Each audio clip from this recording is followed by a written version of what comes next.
Sejam muito bem-vindos a mais um Andrew Jumper Live, nessa série que nós estamos fazendo no mês de dezembro, falando sobre o Natal. A primeira nós falamos sobre o sentido do Natal, abordamos vários aspectos, inclusive um pouquinho sobre a inódia, a inologia natalina.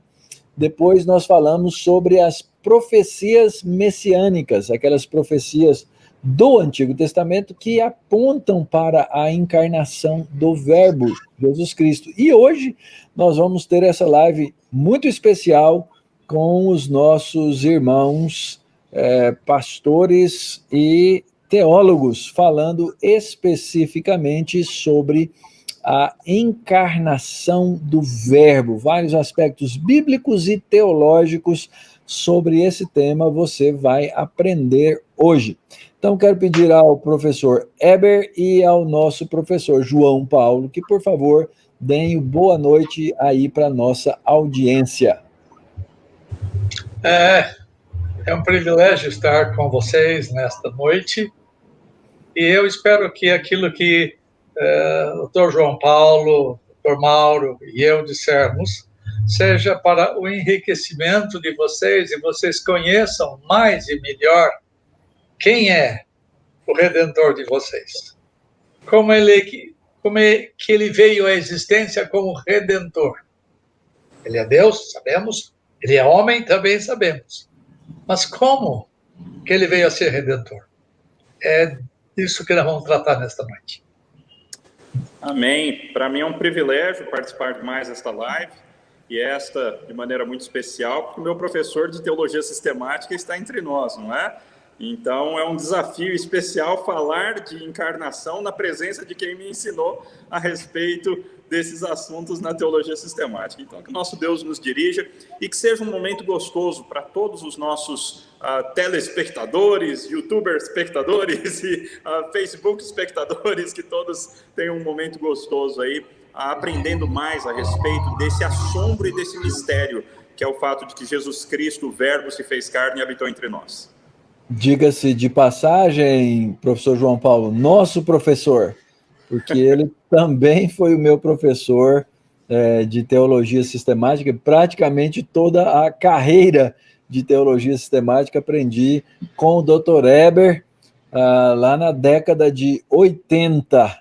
Faz alguns anos. Você já era nascido, João Paulo, em 80? Eu nasci nesse ano aí. Opa, olha aí. Então, nessa década, professor Eber já ensinava teologia e eu já estudava teologia, olha só.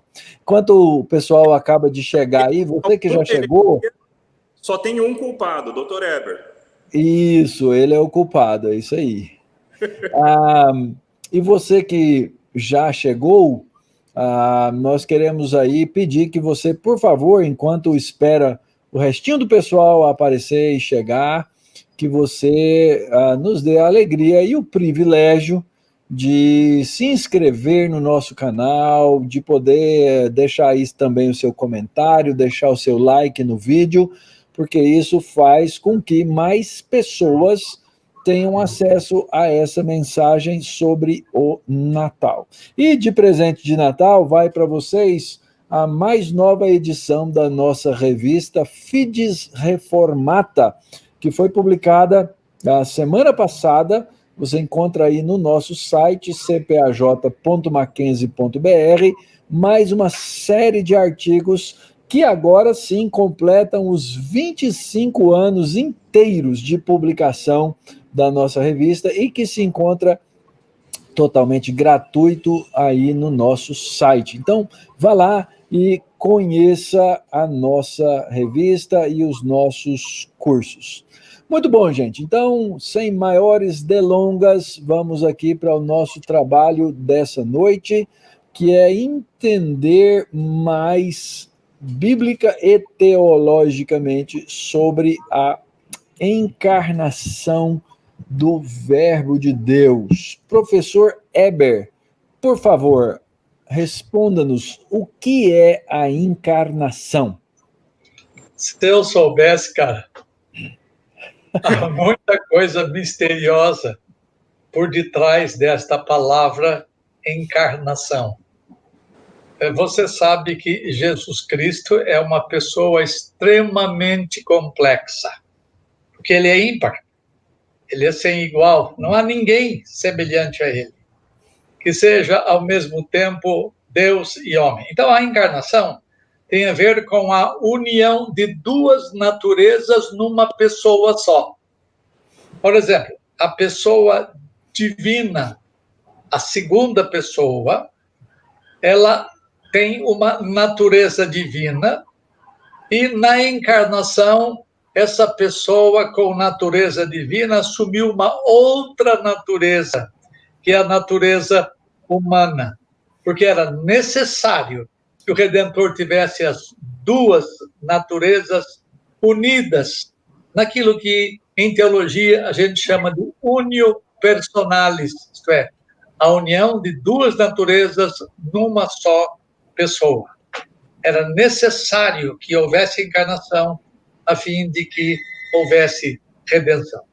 Sobre a necessidade da encarnação, a gente vai falar depois. Mas encarnação tem a ver com essas duas facetas fantásticas e misteriosas quando juntadas. E Nosso Senhor é o único que possui isso. O Pai não possui isso. O Espírito Santo não possui isto.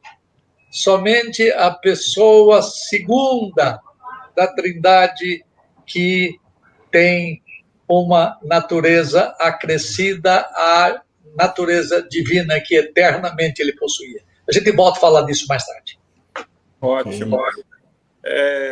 Eu não tenho nada a acrescentar, eu só gostaria de dizer que na última quarta-feira eu estava dando um estudo sobre isso, lá, aqui na igreja, não é porque eu estou gravando aqui da Igreja Presbiteriana José Manuel da Conceição, em Jandira, aproveitando já para fazer o merchan, e aí eu primeiro disse que Jesus Cristo mudou a sua natureza, e depois eu voltei e rapidamente me corrigi para dizer, não, ele não transformou a sua natureza, ele não mudou a sua natureza, mas ele acrescentou uma natureza sobre si. Ele não tinha uma natureza humana e ele passou a ter uma natureza humana, e assim ele nasce da Virgem Maria. Então, é um assunto, como o Dr. Eber disse, é um mistério, e um mistério até difícil de falar sobre ele, porque, às vezes, é fácil a nossa linguagem não dar conta de explicar o assombro e falar alguma coisa escorregadia, não é?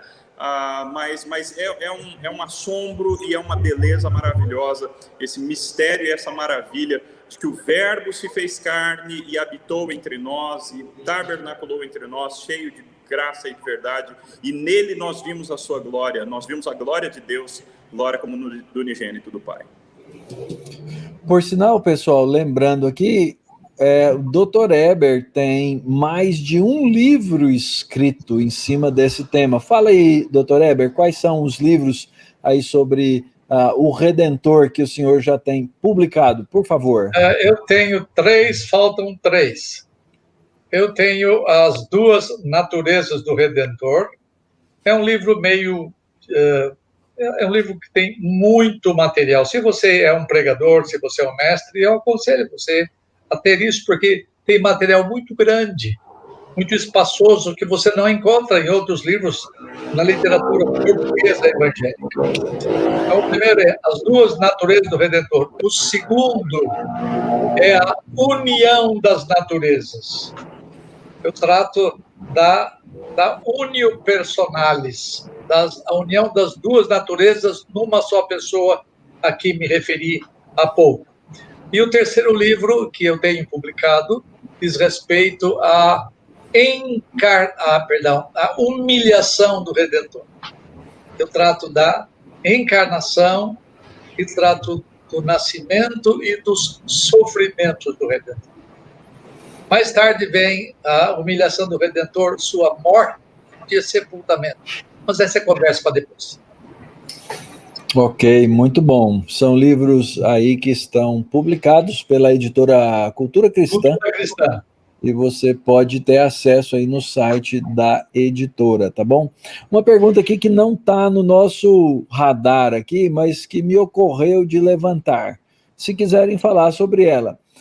Normalmente, a gente se refere às pessoas da Trindade, e obviamente, então, a pessoa do Senhor Jesus Cristo, como a segunda pessoa da Trindade. Obviamente, então, falaremos da primeira, da segunda e da terceira.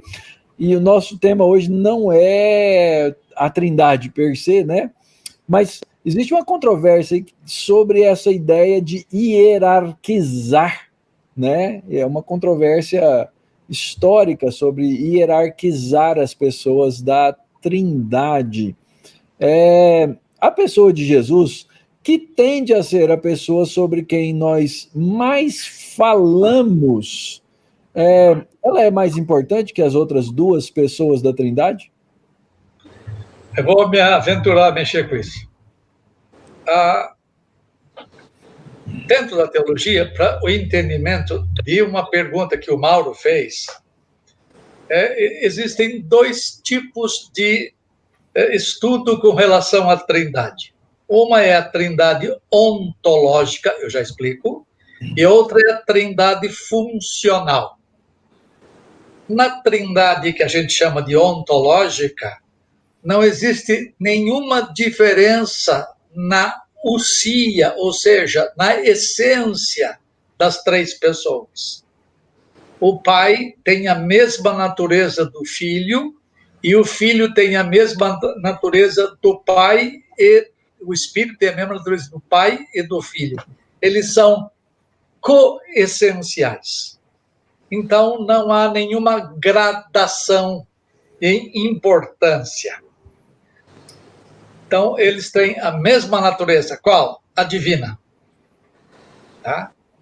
Por isso que, quando ele fala eu e o Pai somos um, ele não está dizendo que somos uma pessoa. É que nós possuímos a mesma essência. Tá? Eu e o Pai temos a mesma essência. Esse é o significado da expressão que Jesus usou. Todavia, quando nós falamos em trindade econômica, aí a gente tem uma nova perspectiva. Econômica diz respeito ao modo de agir, ao modo dela funcionar, dela trabalhar.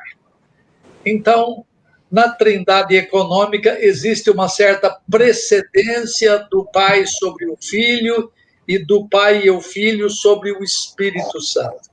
Ou seja, quem foi que enviou Cristo, o Filho, ao mundo para tomar a humanidade? Foi o Pai. O Pai que me enviou, diz ele. E quem que enviou o Espírito? Na teologia a gente ensina que o Espírito procede do Pai e procede do Filho. Então há uma certa, não gradação, mas função diferente, onde um está sob o outro. Essa submissão é de função, não é de essência. O Pai é maior do que eu, disse Jesus Cristo. Em outras palavras, o pai tem precedência sobre o filho, assim como na questão de família, um pai tem precedência sobre um filho. E como filho que veio ao mundo encarnando-se, o filho deve obediência ao pai. Há um sentido em que o filho é subordinado ao pai, funcionalmente falando. Isso significa que Cristo Jesus está sob as ordens do Pai. Por exemplo, ele falou assim, eu vim a mandato do meu Pai, fazer as obras do meu Pai. Então, existe uma subordinação não ontológica, mas uma subordinação funcional. Assim como o Espírito é subordinado ao Pai e ao Filho, lembra que Jesus Cristo disse o que é que ele devia dizer, o Espírito Santo devia dizer, o Espírito Santo também é submisso ao Pai e ao Filho. Então, essa subordinação que existe na Trindade... Parece que o professor Heber travou um pouquinho. Ajuda, tá? Então, eu espero que não fique tão complicada essas duas distinções que eu fiz aqui. Tá? Não é questão de ser mais importante ou mais Deus um que o outro. Entendi. A Trindade ontológica, as três pessoas possuem a mesma essência. Mas no que diz respeito a funções, as três são diferentes. Tá? Ok. Doutor Heber, a sua resposta travou um pouquinho aqui. Eu vou fazer outra pergunta agora para o professor João Paulo e vou pedir para o senhor, não é para não ouvir a resposta dele, não. O senhor sai da sala e entra de novo para ver se a sua conexão melhora para a próxima resposta, tá bom? Enquanto o chefe, né, dá uma saidinha e volta, eu faço aqui a próxima pergunta para o professor João Paulo. Quais são as bases bíblicas da encarnação? E o Dr. Heber já sabe essas bases bíblicas. Se ele puder, isso, ele já volta aí, já entra de novo no nosso bate-papo. E aí, professor João Paulo, quais são as bases bíblicas da encarnação? Nós temos diversas, né, doutor Mauro, diversas bases bíblicas. Desde o Antigo Testamento, nós já temos o anúncio de um Salvador. E no Antigo Testamento fica um pouco complicado, porque às vezes esse Salvador tem características claras de Deus. Outras vezes esse Salvador é apresentado como tendo características claramente humanas. Então, até para as pessoas antes do advento, não é? Antes da vinda de Cristo Jesus, era muito complicado entender tudo isso.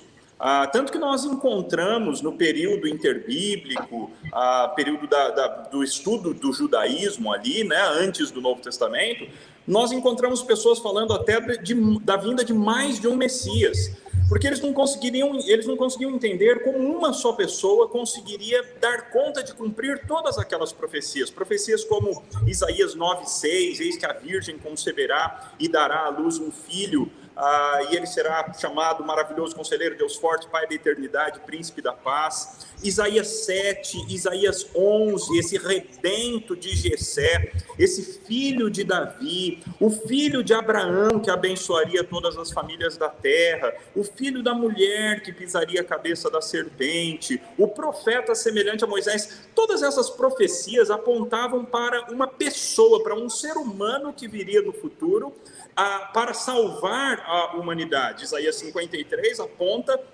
que essa pessoa até mesmo passaria por um processo de morte. Mas, ao mesmo tempo, algumas vezes, o próprio Senhor diz que vem e vai Ele mesmo salvar pessoalmente. Muitas vezes nós temos profecias no Antigo Testamento nas quais Yahvé, em pronome pessoal próprio, de primeira pessoa, ele diz: eu vou resgatar o meu povo, e vou fazer, e vou descer, e serei o pastor das minhas ovelhas, eu vou fazer todas essas coisas.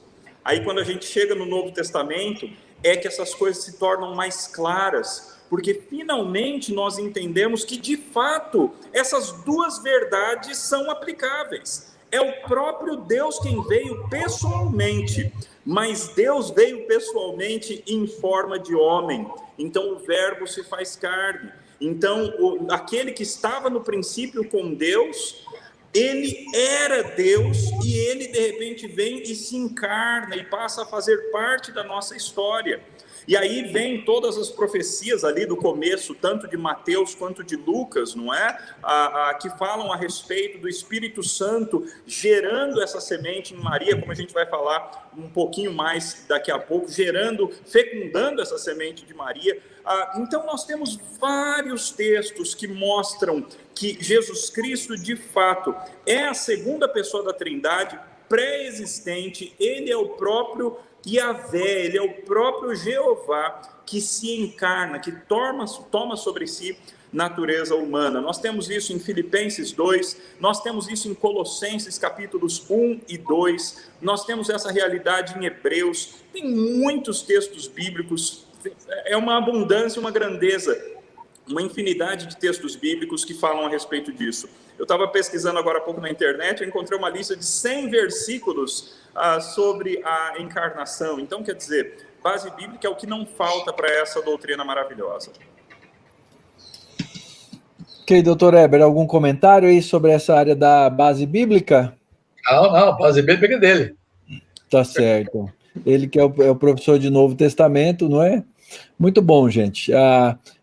isso, né, fica muito notório, né, à medida em que a gente trabalha o texto bíblico e entende o texto no conceito geral da teologia bíblica e, finalmente, da teologia sistemática, né? Aliás, isso é uma coisa que muitas pessoas não entendem, porque nunca foram expostas a isso, né?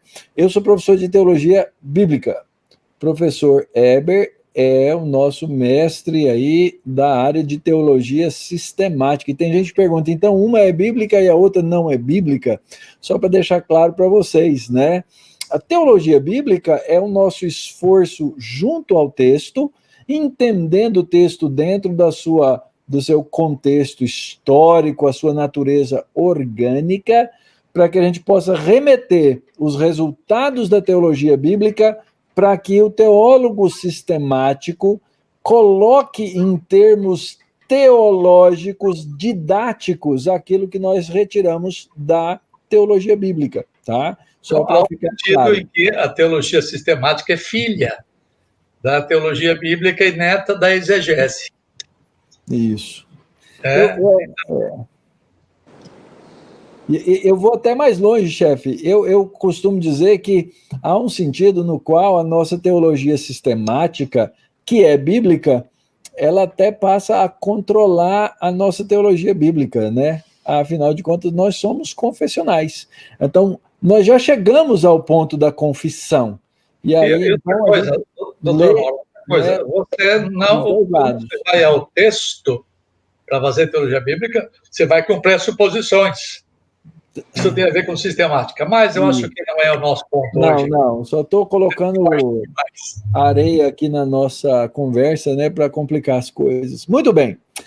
Doutor Eber, quem é o sujeito da encarnação? Ok.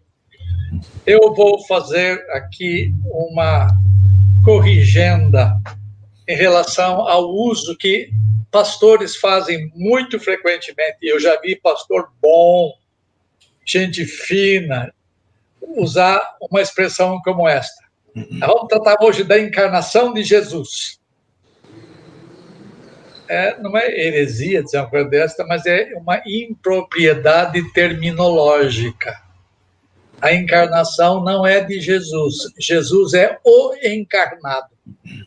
Jesus Cristo é aquele que tem as duas naturezas unidas, a divina e a humana. Então, a encarnação é de uma das pessoas da Trindade.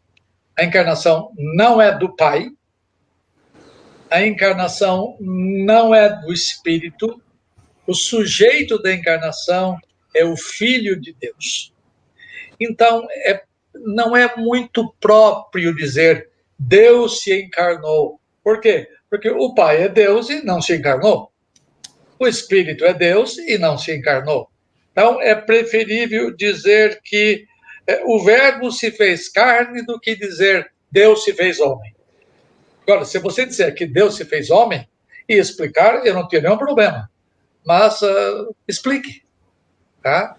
Então, quem se fez homem é a segunda pessoa da Trindade ou o Filho.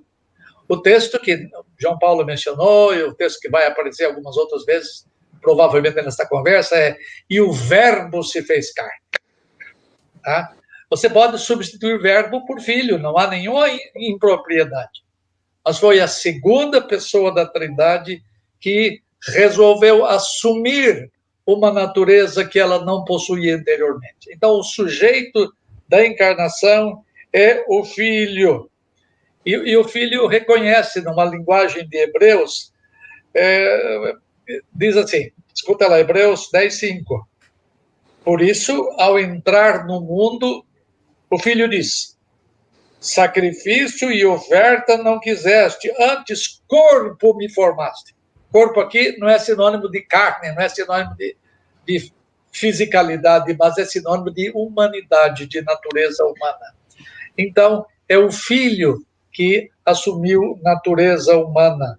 Deus enviou o seu próprio Filho em semelhança de carne pecaminosa. Daqui a pouco eu vou mexer nesse carne pecaminosa. Ou, vindo, porém, a plenitude dos tempos, Deus enviou o seu Filho. Portanto, o sujeito da encarnação, repito, não é o Pai, não é o Espírito, mas o Filho.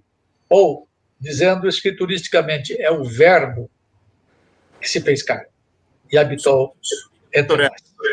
Nós dizermos Cristo se encarnou ou também não? Eu não diria assim, porque Cristo é o Mashiach, é o ungido, é o Messias. Então, o Messias é o encarnado. O Verbo não é Messias. O Verbo não é Cristo. Legal. Jesus é o nome humano dele. Cristo diz respeito à posição que ele ocupa em relação a Deus. Ele é o Messias de Deus, ele é o ungido de Deus. Então, se quisermos usar o termo com propriedade, dizemos que o Filho se encarnou. Evitemos, por questão de consistência teológica, dizer que Cristo se encarnou. Não, Cristo é o encarnado, assim como Jesus é o encarnado. Perfeito. Então, eu preciso, talvez, provavelmente, entrar nesse rol aí dos confessantes, né, que eu já devo ter usado a expressão Jesus encarnou-se, Deus encarnou, e assim por diante. Todos nós já fizemos isso. Provavelmente explicando. Agora eu estou mais alerta e mais atento. Que é uma necessidade que nós temos, né, que é de sempre procurar refinar a articulação teológica. E para isso que existem as confissões, né? Para isso que existem os catecismos, para a gente aprender e para a gente ensinar, né? Para os nossos filhos, né? E para a nossa igreja, a necessidade da clareza da articulação teológica. Muito bom, é importante aprender sobre isso. Muito bem, vamos para mais uma questão aqui. Maria é mãe biológica de Jesus ou ela apenas foi usada para abrigar Jesus ou o Verbo encarnado no seu ventre? Professor João Paulo. Certa feita eu escrevi um texto sobre isso e alguém me acusou e disse que eu estava cometendo uma grande heresia e que eu estava afirmando algo que os muçulmanos ficariam felizes de ouvir. Mas a pessoa teve toda essa reação por realmente desconhecimento da palavra, né? Toda a história de semente na Bíblia é muito importante. A palavrinha grega, né, espermatos, é muito importante. A semente da mulher aparece lá em Gênesis já. A semente de Abraão aparece muitas vezes em Gênesis também, várias promessas relacionadas à semente de Abraão e promessas relacionadas à semente de Davi. Assim, todas essas promessas, elas teriam que ser cumpridas por meio de alguém que viesse e tivesse o sangue de Davi, o sangue de Abraão e o sangue de Eva. De maneira que, quando a Bíblia fala que o Espírito Santo envolveu Maria com a sua sombra, o que aconteceu ali foi que, de alguma maneira sobrenatural, é claro que a gente, em hipótese alguma, está falando sobre uma relação sexual entre Deus e Maria, em hipótese alguma a gente está falando um absurdo desse, mas o que nós estamos dizendo é que o óvulo de Maria foi fecundado de alguma forma miraculosa pelo Espírito Santo de Deus, de maneira que Jesus carrega, na sua carga biológica, Jesus carrega material genético de Maria.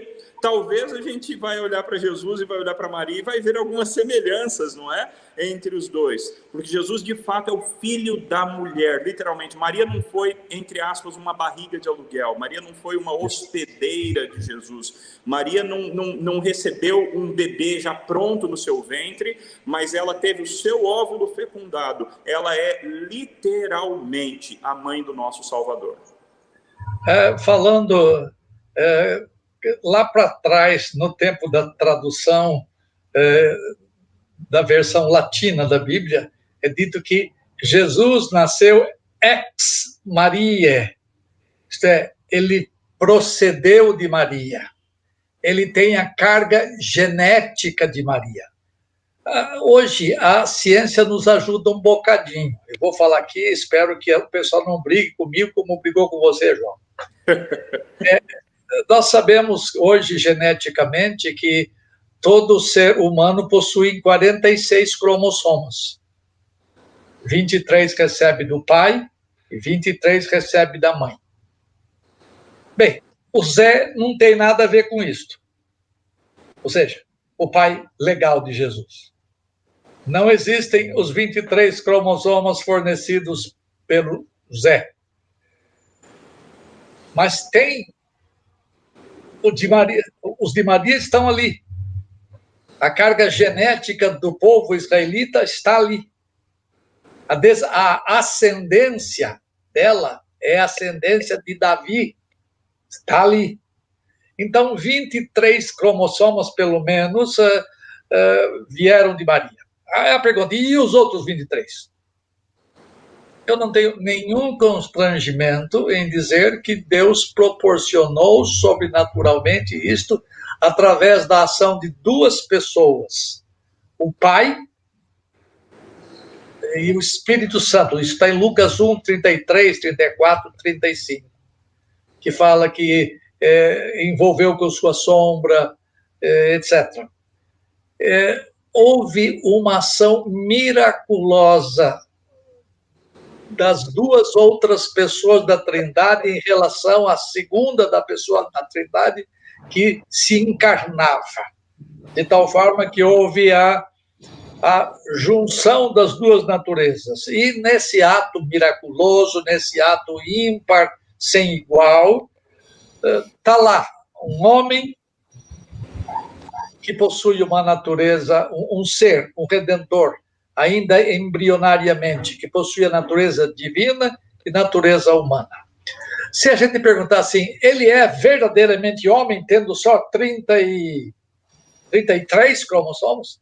Eu pergunto, Adão não tinha... Teve ascendência, Adão? Genética? Não. Deus fez os 60 e 46. 46. Os 46. Deus fez os 46, Deus providenciou sobrenaturalmente toda a carga dos genes de Adão. E por que ele não podia fazer metade no segundo Adão? Agora, nós temos que lembrar que Jesus Cristo não veio de Maria, como barriga de aluguel, disse o doutor João. Ele é homem, verdadeiramente homem, e além disso, ele é um membro da raça humana.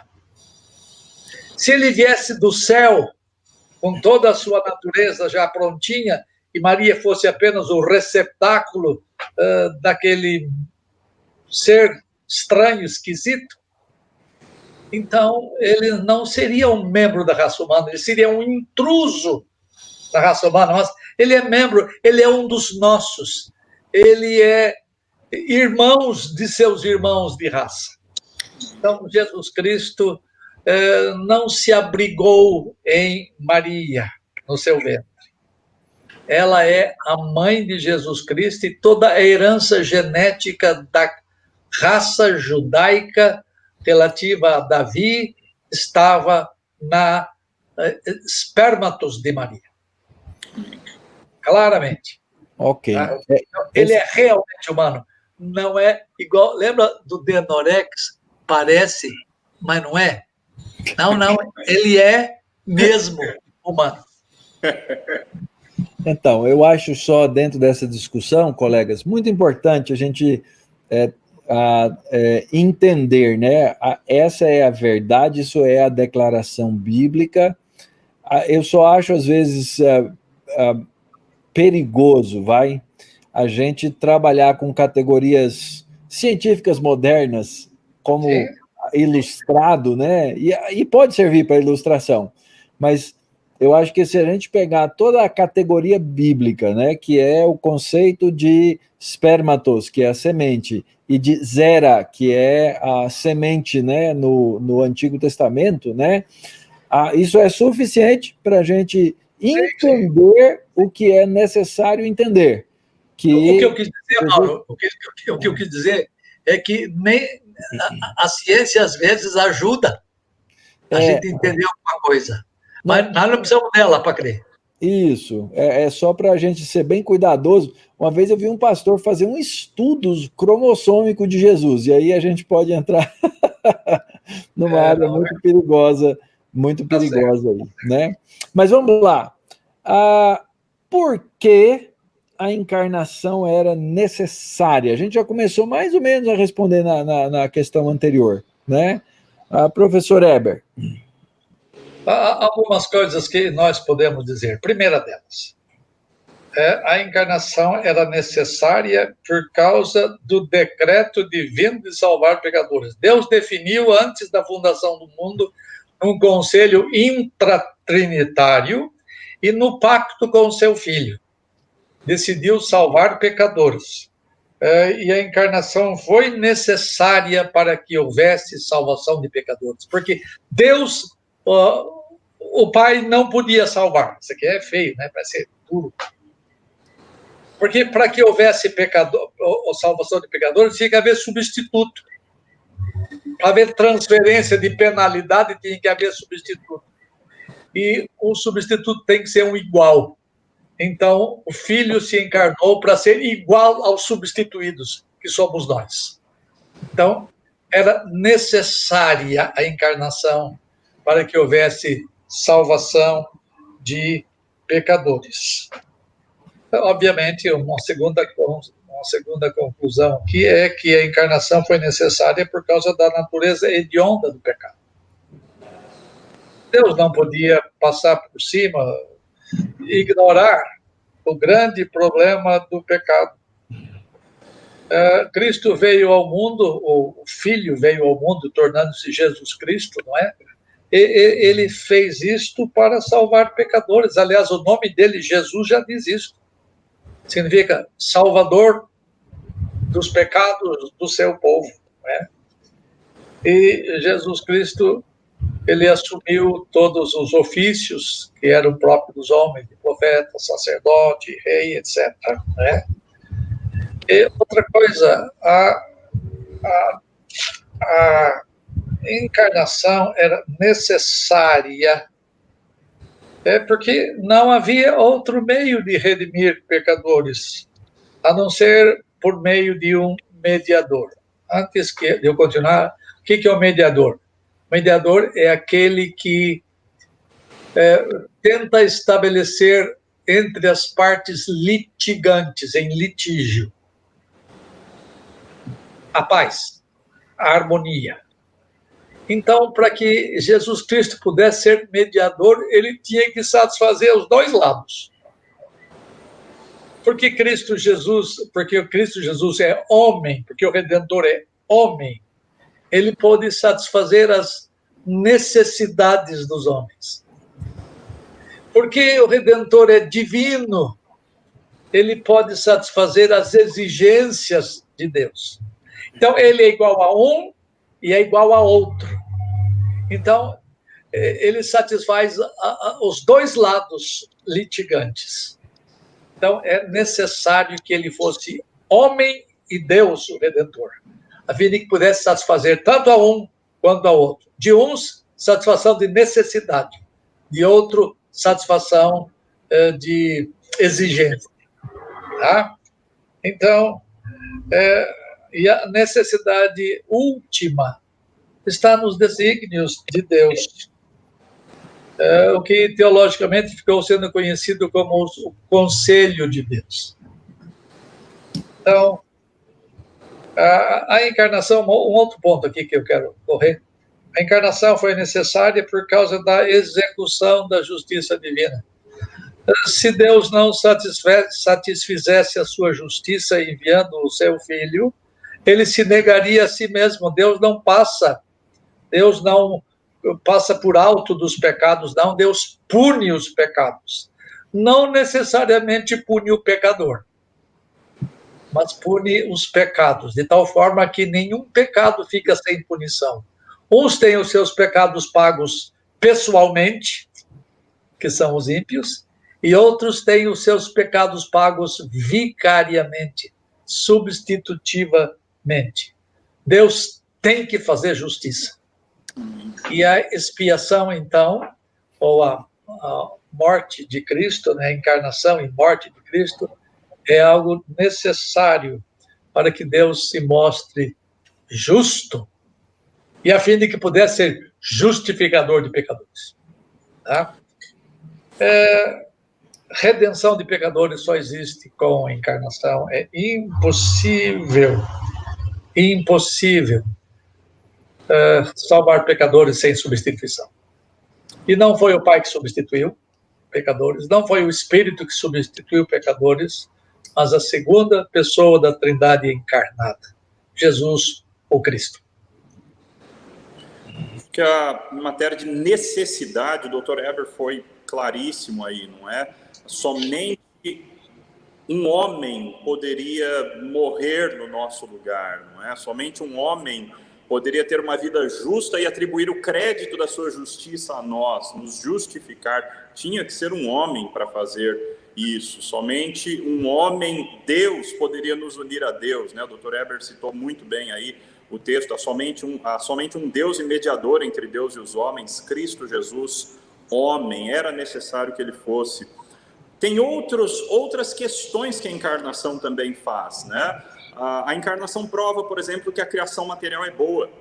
Então, quer dizer, a matéria é boa. Deus, e a gente sabe disso desde Gênesis, porque Deus, ao criar, ele dizia, né? Ele viu Deus que era bom, tudo que Deus fez é bom, e de fato a matéria é boa. E isso era um problema no início da história da igreja, isso foi um problema por causa da influência do platonismo, do neoplatonismo, do gnosticismo. Essas coisas tinham uma ênfase de que a matéria é intrinsecamente má. E a encarnação lança isso totalmente por terra. A encarnação propicia também uma revelação maior de Deus aos homens, não é? Porque agora nós estamos vendo Deus olhando para um nosso semelhante, né? Ao ponto de Jesus dizer, quem vê a mim, vê ao Pai. Então, quer dizer, nosso acesso a Deus, ele muda radicalmente. Nosso relacionarmos-nos com Deus, nosso conhecer de Deus se torna uma experiência maior. A encarnação prova o amor de Deus, não é? Que absurdo é esse, que Deus se faz ser humano para resgatar os seus eleitos. Que amor impressionante que é mostrado por essa atitude. A encarnação acaba com as trevas satânicas. É a luz vindo ao mundo, não é? Assim que a encarnação é anunciada pelos anjos, a luz vai brilhar no mundo, e a luz veio ao mundo, e essa luz é o próprio Deus se tornando um de nós, se tornando ser humano. E a encarnação restaura a posição do homem, né? Finalmente, o homem que tinha recebido domínio lá em Gênesis, e que tinha aberto mão desse domínio para Satanás, o homem agora resgata esse domínio por meio de Cristo. Cristo resgata esse domínio para nós, por nós. Então, a encarnação é uma doutrina maravilhosa, cheia de aplicações e de verdades lindas. O João, você falou no começo, você enfatizou, era necessário ser homem, é verdade. Todavia, se ele fosse só homem, ele salvaria um por um, isto é, perfeito, vida por vida. Mas como ele é Deus homem, ele pode salvar muitos. Amém. Porque o Redentor possui as duas naturezas. Ele pode fazer o que fez. Ele pode substituir muita gente, entre as quais vocês iam. Amém. Vocês iam, não é? É maravilhoso saber que esse é um plano divinamente bolado lá antes de haver tempo, não é? E executado na história. E nós somos os resultados desta obra. Nós somos os beneficiários dessa obra. Amém. Nós hoje, 2000 anos depois da encarnação, 2000 e poucos anos antes da encarnação, nós recebemos efeitos fantásticos e vamos ainda provar coisas muito melhores, muito maiores, que só quem tem olhos para ver pode vislumbrar de longe. Aleluia. Muito bem, se eu posso ainda contribuir alguma coisa nesse ponto, né? É o fato de que essa ideia, os conceitos, né, explicados aqui pelo professor Eber, pelo professor João Paulo, eles estão dentro de uma estrutura completa, né, que é a estrutura na qual a narrativa da Escritura nos é apresentada como um todo, que é uma estrutura pactual. É o fato de que Deus, ele sendo trinitariamente pactual, porque Pai, Filho e Espírito Santo trabalham entre si, né, na trindade econômica, essas coisas estão projetadas no homem criado à imagem e semelhança de Deus, ou à imagem e semelhança da divindade. Então, nós também carregamos essa estrutura pactual, tanto é que a gente vive fazendo pactos uns com os outros, né? Mas essa ideia, o conceito, né, da substituição, então, é porque Deus decreta as coisas que ele vai fazer, e ele age de acordo com o seu decreto, e o seu decreto está de acordo com a sua natureza. Então, por isso que o professor Eber pode dizer assim, Deus não podia salvar, assim como Deus não pode pecar. Está fora da natureza dele. E ele não podia salvar, não fosse pelos próprios instrumentos que ele mesmo, dentro dessa estrutura pactual, determinou. Está achando complicada? Você precisa estudar mais teologia, ok? Então, deixa eu falar para você aqui. Nós temos programas de teologia que são completamente online, e você pode se tornar um dos nossos alunos aqui no Centro Presbiteriano de Pós-Graduação Andrew Jumper, nessas linhas que estão aí projetadas de estudo. Você pode estudar ou teologia sistemática, ou teologia bíblica, teologia aplicada, ou missiologia, ou as 4 ao longo de um período de tempo. Você precisa ter o quê para entrar nos nossos programas de EAD? Você precisa ter um curso superior completo em qualquer área do conhecimento, e você pode se tornar um aluno. Vai lá no nosso site, cpaj.mackenzie.br, e você vai ter aí a oportunidade de conhecer os nossos cursos de EAD. Quem sabe aí, no mês de fevereiro do ano que vem, a gente não está dentro da sala de aula juntos, estudando um pouquinho mais de teologia, tá bom? Então fica aí o nosso convite para você. Colegas, nosso tempo urge. Nós já vamos aqui em quase 50 minutos de live, né? E aí, então, nós vamos ter que ser mais rápidos nas nossas respostas para ficar aí dentro de um tempo razoável, ok? Muito bom. Uma pergunta aqui rápida, quem sabe a resposta. É a encarnação uma humilhação? Professor Eber. Sim e não. Deixa-me responder. Deixa-me explicar. Se a encarnação em si mesma fosse humilhação, o Verbo estaria humilhado até agora. Porque ele continua sendo o Verbo encarnado e vai ser assim por toda a eternidade. Não tem volta. Uma vez encarnado, sempre encarnado. Nunca vamos ter somente o Verbo mais, nunca. Então, a encarnação em si mesma não é humilhação, porque você vai ver Jesus Cristo em corpo e alma humanos e jungido indissoluvelmente, inseparavelmente, imutavelmente à sua natureza divina, tá? Então, a encarnação, nesse sentido, não foi e nunca será humilhação. Todavia, eu disse sim e não. Sim, a humilhação é uma encarnação em que sentido? Em que quando Jesus Cristo assumiu a morfê theou, ou seja, a forma de homem, ele assumiu a natureza humana com os resultados da queda. Lembra que eu mencionei aquele texto que em carne pecaminosa, Deus enviou o seu Filho e ele assumiu carne pecaminosa, ou seja, ele assumiu a humanidade nossa com os resultados da queda. Então, o seu estado de humilhação durou todo o tempo em que ele esteve conosco aqui, antes da ressurreição.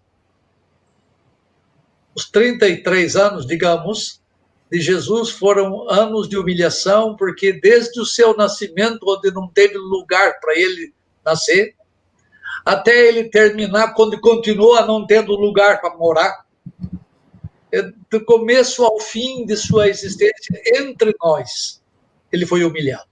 Só isso, eu tenho um livro só que trata só disso. Então, a humilhação nesse sentido, a encarnação nesse sentido é humilhação.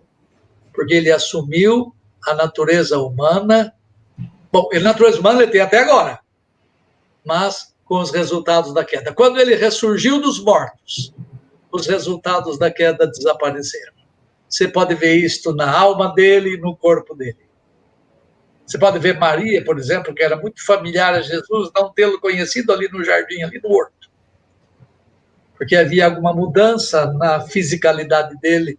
As rugas, o varão de dores que ele foi, já não mais tornavam claros a aparência dele. Então, o estado de humilhação durou de sua humilhação até... o estado de humilhação durou desde o seu nascimento até a sua morte. Mas hoje ele continua sendo encarnado, mas não é humilhado mais. Tá? Então, é importante que você entenda isto. Eu respondi à pergunta, é encarnação uma humilhação? Sim e não. Tá? Eu espero que tenha sido claro na minha afirmação. Uma coisa que eu acho bastante interessante e que eu acho bom explicar, né, para quem nos ouve nesse momento, é que para entender bem a questão das naturezas, né, da natureza de Cristo, nós temos que estudar a ontologia, a natureza do ser. E o que eu vejo muitas vezes, até na própria compreensão evangélica geral, é que as pessoas não têm boa compreensão da própria natureza do ser humano, né? Então, por exemplo, às vezes eu faço a afirmação assim, olha, se Deus te criou macho, você vai ser macho eternamente. Então, quando você morrer e seu corpo biológico aqui se desfizer e voltar a ser pó, e você passar esse estado intermediário até a ressurreição, seja o ímpio, seja o crente, até a sua ressurreição, você vai continuar sendo ou macho ou fêmea. Não tem outra condição. Isso é uma coisa importante, inclusive, nesses tempos que a gente tem aí da questão da definição, das definições de gênero, não sei o que. Esse é um conhecimento teológico importante, né? Então, o ser humano, ele não pode tornar-se divino, e Deus não pode deixar de ser Deus, ele não pode tornar-se meramente humano. Por isso que essa questão é tão misteriosa com relação à pessoa de Cristo. E aí, então, essa importante observação, não é, sobre a humilhação na encarnação, porque Jesus, ou a segunda pessoa da Trindade, o Verbo, assume uma natureza humana que é caída, porém sem nunca pecar, e essa é uma questão que a gente não vai conseguir responder lá, até porque ela já foi respondida, não é? Hoje, o nosso Senhor Jesus Cristo encarnado, porque ele encarnou e ele foi ressuscitado em corpo, não é? Ele continua sendo verdadeiramente homem, porque aí está esse mistério, não é? Só que hoje exaltado, não mais humilhado. Exatamente. Deixa eu só dar uma dica para ilustrar o que eu disse antes. Qual é a diferença entre limitação e alguma coisa de carne pecaminosa? Por exemplo, Jesus Cristo comia. Jesus Cristo dormia. Isso é próprio da finitude. Segundo a sua natureza humana, ele é homem, ele precisava descansar, ele precisava comer, precisava beber, por isso que ele diz: tenho sede, tenho fome, etc. Todavia, o que ele teve na sua humilhação e não terá mais é angústia, que é resultado da queda. Dor, enfermidades, pavor, coisas dessa natureza, que são resultado da queda. Estas coisas, uma vez ressuscitado, ele não teve mais. Ele não chora mais. Não tem as dores que ele teve enquanto esteve conosco aqui. Ele não será nunca mais um homem de dores, que sabe o que é padecer. Nunca mais. Essas coisas vieram até que ele ressuscitasse. Muito bem. Não sei se o professor João Paulo tem mais alguma observação aí dentro dessa área. Passo para frente? Então, vamos lá. De novo, vamos tentar ser sucinto aqui. Quais são as fases da encarnação? Tem a ver também com a outra questão. Dr. Eber. Ok. Eu dividiria em duas. A encarnação tem duas coisas. Tem concepção e nascimento. Só para ser bem resumido. Concepção é sobrenatural. Porque a ação do Pai e do Espírito em Maria foi alguma coisa não somente espetacular, mas misteriosa, alguma coisa incompreensível que supera a nossa capacidade de compreender. Porque para nós é difícil pensar em uma criança sem participação de um homem. Tá? Então é sobrenatural. É miraculosa a encarnação. Para fazer bem resumido, o nascimento não tem nada de sobrenatural. O nascimento é alguma coisa natural. Ele nasceu pelas vias que uma criança toda nasce. Todavia, ainda que fosse natural o nascimento de Jesus Cristo, ele nasceu como todas as crianças nascem pelos mesmos canais, o seu nascimento foi acompanhado de sinais sobrenaturais. Tá? Ninguém viu a concepção, ninguém pôde partilhar de alguma coisa da concepção. A própria Maria falou: Senhor, mas como é que isso é possível? Eu não tive ninguém, eu não tive relação com ninguém. Maria era uma noiva, uma comprometida, diferente dos tempos de hoje.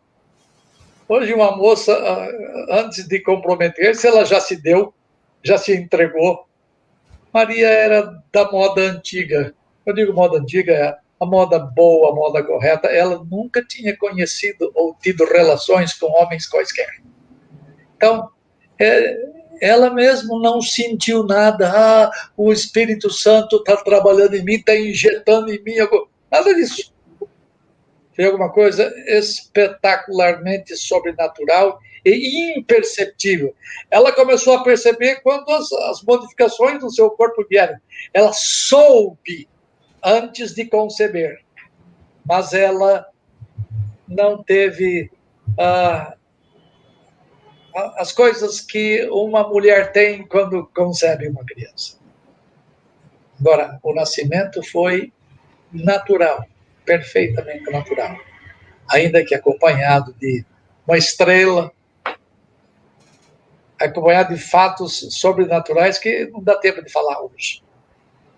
Mas são essas duas fases da humilhação, da encarnação: concepção e nascimento. Muito bem. E aí, agora caminhando então para a nossa última questão, eu precisava de um especialista em heresias, então chama aí o professor João Paulo. Professor João Paulo, cita aí para a gente algumas heresias ligadas à encarnação. Não estou ouvindo o seu som, João. Eu vou falar de duas que têm mais a ver com a área bíblica E eu vou deixar aquelas heresias mais da área sistemática para o doutor Heber arrematar. Então, eu queria falar da questão da kenosis, né? O texto lá de Filipenses 2, e eu vou ler o texto pela importância dele para esse assunto. Tenham entre vocês o mesmo modo de pensar de Cristo Jesus, que mesmo existindo na forma de Deus, não considerou o ser igual a Deus algo que deveria ser retido a qualquer custo. Pelo contrário, ele se esvaziou, assumindo a forma de servo ou escravo, tornando-se semelhante a seres humanos e reconhecido em figura humana. Essa palavrinha aqui do versículo 7, que ele a si mesmo se esvaziou, no grego é a palavra kenosis. E a partir dessa palavra, que fala sobre o esvaziamento da segunda pessoa da Trindade, o esvaziamento do verbo, autoesvaziamento do verbo, surgiu uma heresia que afirmava que Jesus abriu mão completamente da sua divindade. Ele esvaziou-se da sua divindade ao ponto de deixar de ser Deus, ou ao ponto de não conseguir usar a sua divindade, entre aspas, usar a sua divindade quando quisesse, ou esvaziou-se temporariamente para depois recuperar a sua divindade. E nada disso é verdade. Jesus Cristo... aliás, essa tradução é a Nova Almeida atualizada, e eu achei muito legal a maneira que eles traduziram o versículo 5, né? Ele não considerou o ser igual a Deus algo que deveria ser retido a qualquer custo. Ou seja, ele autoimpôs-se uma limitação de assumir a humanidade e de temporariamente não lançar mão o tempo todo dessa divindade. Ele poderia fazê-lo. Qualquer hora que ele quisesse, ele poderia agir como Deus. A pessoa de Jesus poderia agir como Deus em qualquer momento que quisesse. Mas ele decidiu não fazê-lo nesse esvaziamento. Então, ele nunca deixou de ser Deus. Em nenhum sentido ele deixou de ser Deus. Em nenhum sentido ele se esvaziou da sua divindade. A outra heresia que eu gostaria de falar, que tem a ver com a área bíblica, também com a área sistemática, é claro, mas é o adocionismo. Por quê? Porque nessa heresia, o que é afirmado é que Jesus era um ser humano, e simplesmente um ser humano, filho de Maria e José, ou filho de algum outro homem com Maria. Ele era um ser humano nascido de maneira natural. Em algum momento da sua caminhada, e alguns apontariam para o batismo de Jesus, ele foi adotado como filho de Deus.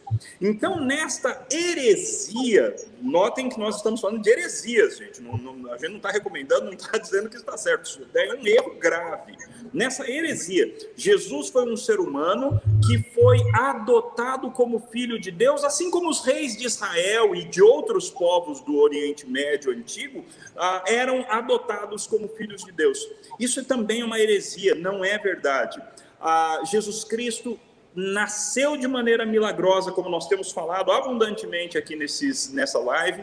Jesus Cristo é Deus que se encarnou, Deus, segunda pessoa da Trindade, o Verbo que se encarnou e habitou entre nós. Então, ele nem deixou de ser Deus, nessa heresia kenótica, e nem ele era um ser humano que foi simplesmente adotado como filho de Deus nessa heresia chamada adocionismo. As outras, arianismo e outras coisas, eu deixo para o Dr. Heber.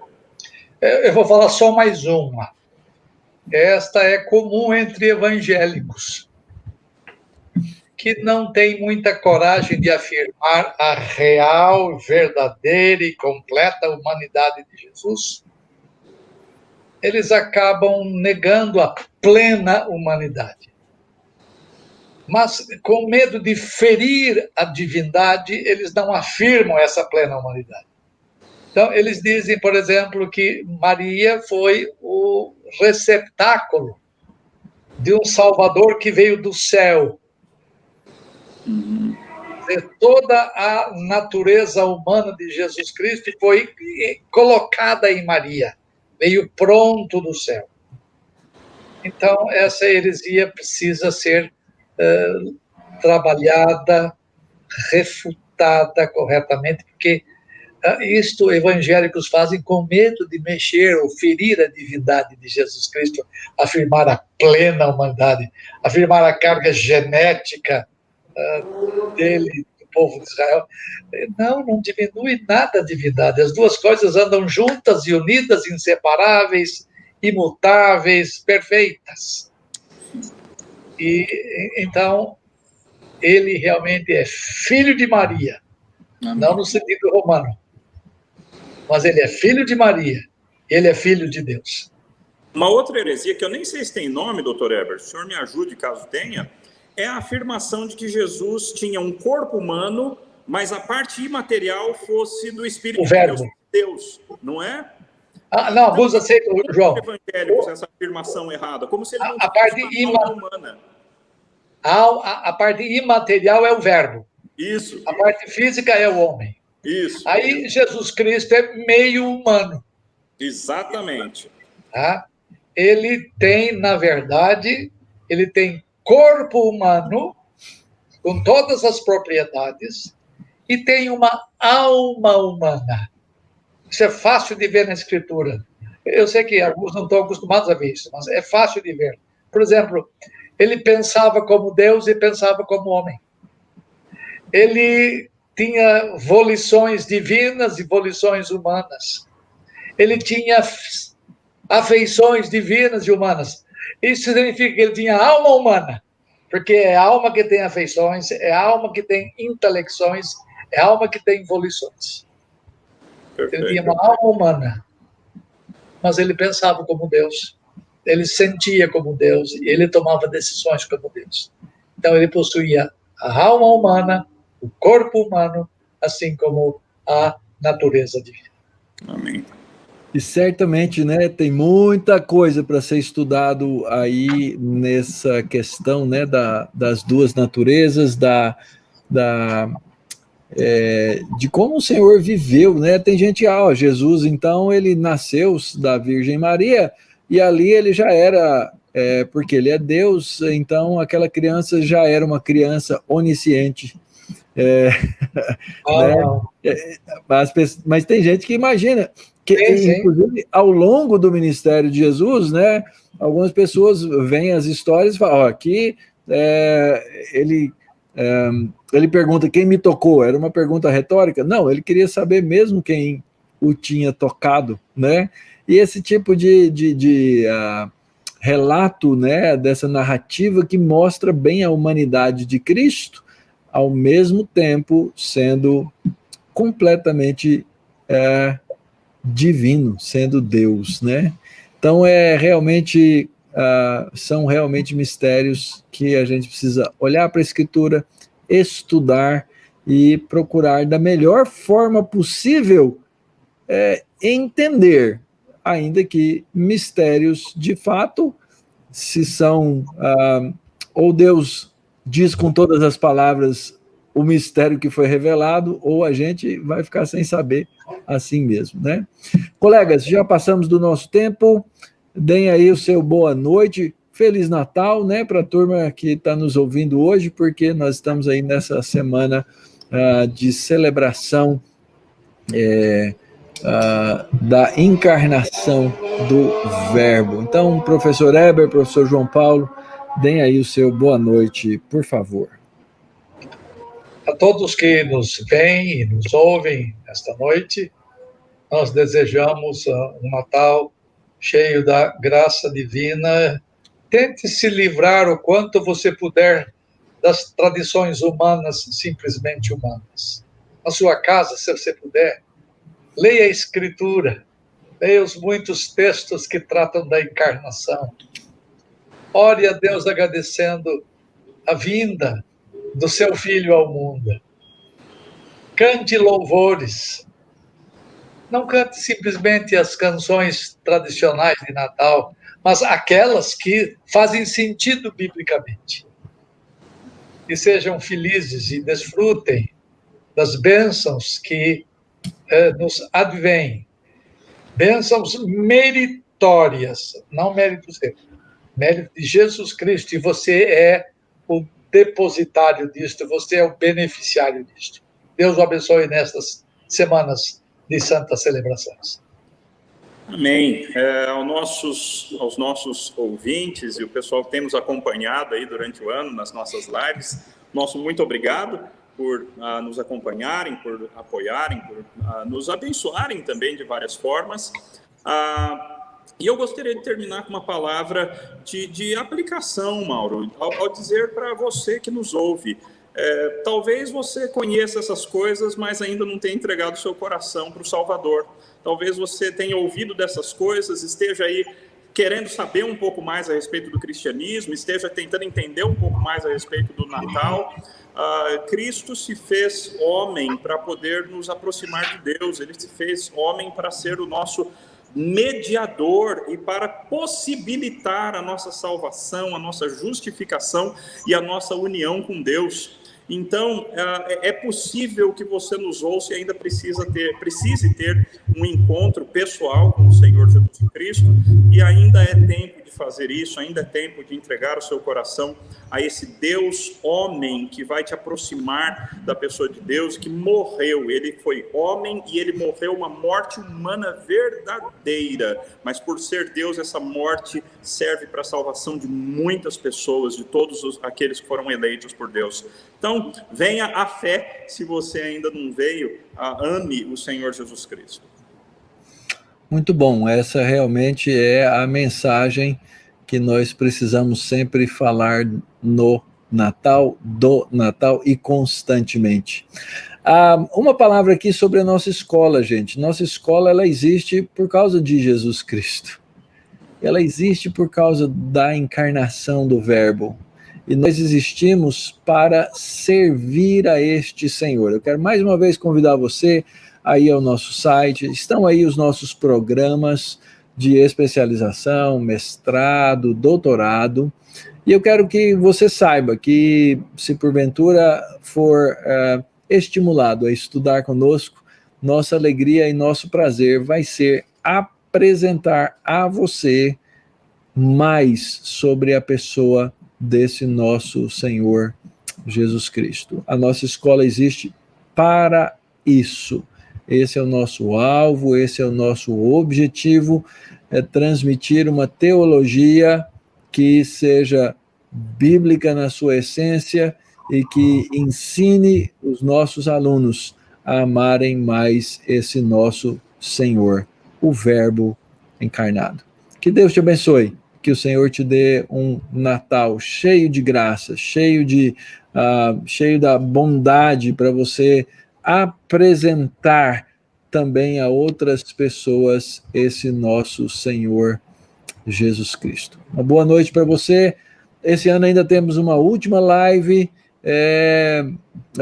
na última segunda-feira do ano. Você é nosso convidado a estar conosco e nos vemos então depois no ano que vem. Que Deus lhes abençoe. Até mais. Tchau, tchau.